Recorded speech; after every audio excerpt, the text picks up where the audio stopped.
His administration once called it a vital economic link for North America.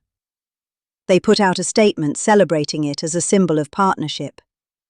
Now, in a reversal that's left heads spinning, Donald Trump is threatening to personally block the opening of a multi-billion-dollar bridge his own administration once championed. His demand? That the United States be fairly compensated for a project that Canada is already paying for, entirely. His threat?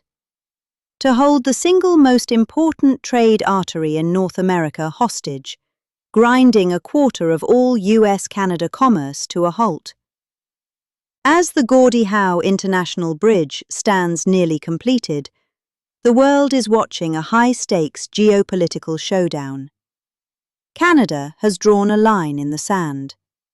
Michigan politicians are sounding the alarm, and a powerful billionaire family with deep ties to the former president seems to be pulling the strings from the shadows. This isn't just about a bridge.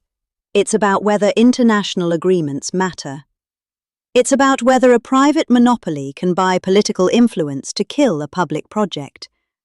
And as North American trade hangs in the balance, one question emerges.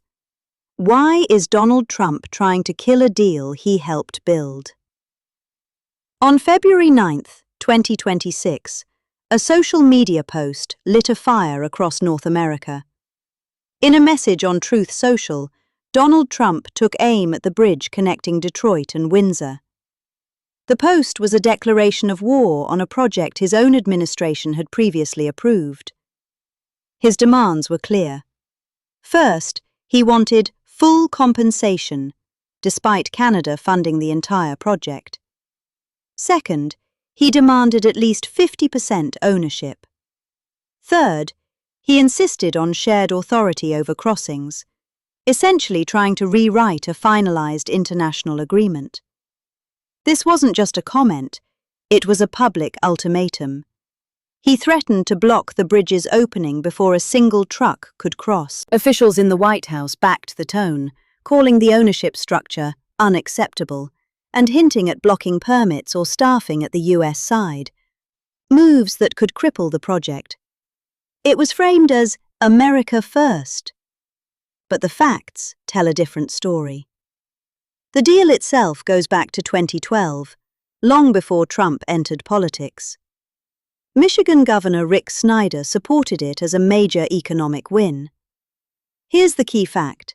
Canada is paying 100% of the cost, about $6.4 billion Canadian. That includes the bridge, ports of entry, and highway connections. US taxpayers are paying nothing. Canada will recover the cost through tolls over time. Trump's demand for ownership ignores reality. The US federal government didn't fund the bridge. Ownership is managed through a partnership involving Canada and Michigan, not Washington. Claims that the project lacks US involvement are also false. American steel has been used. Thousands of American workers have been employed, and most importantly, Trump himself supported this deal in 2017. His administration even called it a vital economic link. So what changed?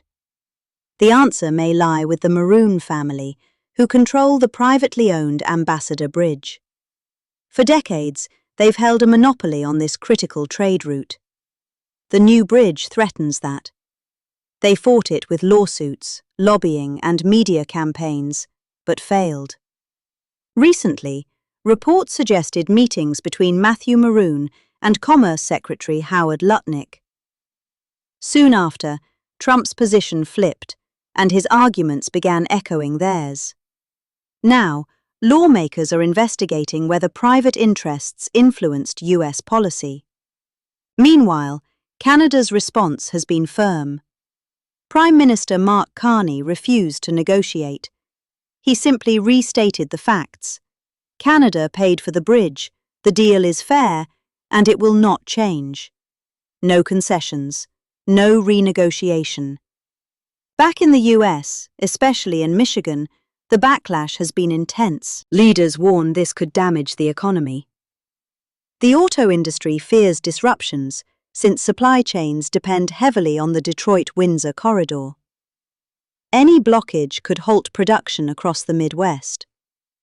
Critics say this move doesn't protect American jobs. It threatens them. All of this is happening amid rising tensions over trade, tariffs, and the upcoming United States-Mexico-Canada agreement review. Now, the bridge has become leverage, a tool in a larger geopolitical struggle. But it also sends a dangerous message that agreements can be changed at any moment. Right now, a nearly finished bridge stands still, not because of engineering, but politics. Canada is holding firm, the US is divided, and the world is watching.